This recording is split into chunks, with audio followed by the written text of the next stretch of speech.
todo mundo vê a minha capinha de livro porque ela é linda.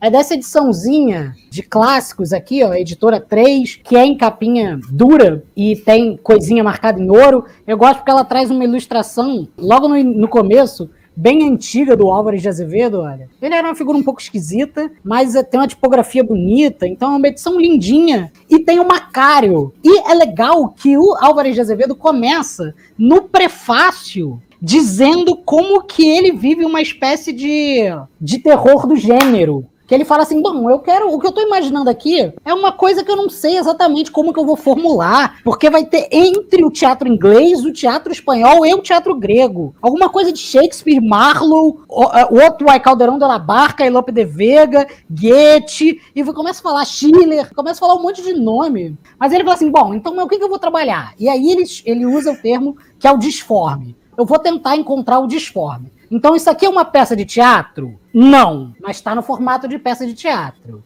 Em algum momento não vai ser. É uma confissão minha? É.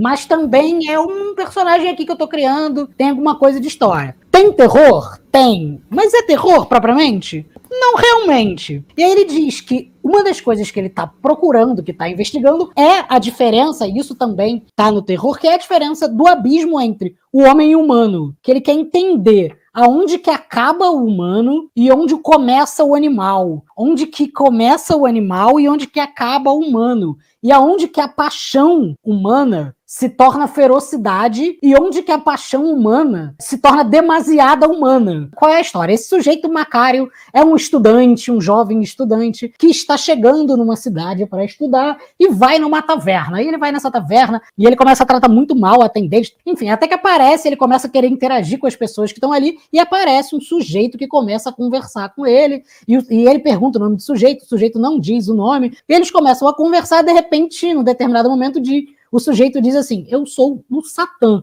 Não, eu sou o Satã mesmo, assim, e posso realizar seus desejos e fantasias mais absurdas no mundo. E aí eles começam a conversar sobre a alma humana, e esse Macário passa por uma espécie de momento de decepção com a humanidade, esse romantismo sem romance, em que ele não acredita mais no amor, ele só acredita no dinheiro, nas apostas, nas mulheres. E aí eu acho legal pensar que ele está completamente assombrado pelo mundo da vida, e ele só quer gastar todas essas coisas, e vem o Satã e fala, é isso aí que você quer? Então vamos comigo numa viagem? Assim, como assim numa viagem? Vamos comigo. E aí o Satã fala, sobe em mim, hop on. E aí ele sobe nas costas de Satã e vai viajar por aí. E aí ele vai fazer uma viagem, e nessa viagem eles vão tendo várias conversas filosóficas, em que ele vai para a Itália, que é a segunda parte da história, em que ele está na Itália, e encontra um sujeito chamado Penseroso, que o nome também é incrível, e esse sujeito Penseroso está lá se lamentando da vida, das histórias de amor dele. Ele meio que fica cansado, o Macário fica meio cansado do Capeta, fala assim, Capeta, vai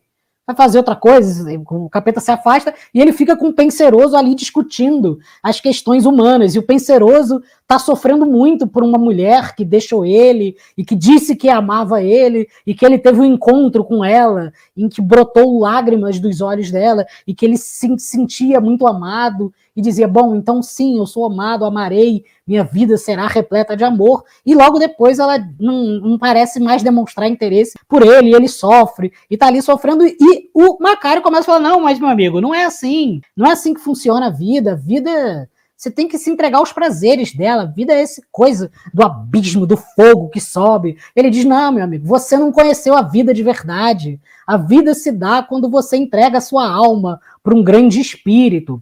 Então, o que vai acontecer é esse diálogo entre o Penseroso e o Macário e por isso que eu acho que tem que é a grande assombração. No meio dessa história de assombro, eles começam a ouvir gritos, e o Macário pergunta pro Capeta, pro Satã, mas que barulho é esse? Que agonia é essa? É sua mãe que acabou de falecer. E aí ele começa a ter que encarar com o fato de que o Satã levou a mãe dele e que ele vai ter que encarar um outro tipo de sofrimento, uma outra relação com a vida dele.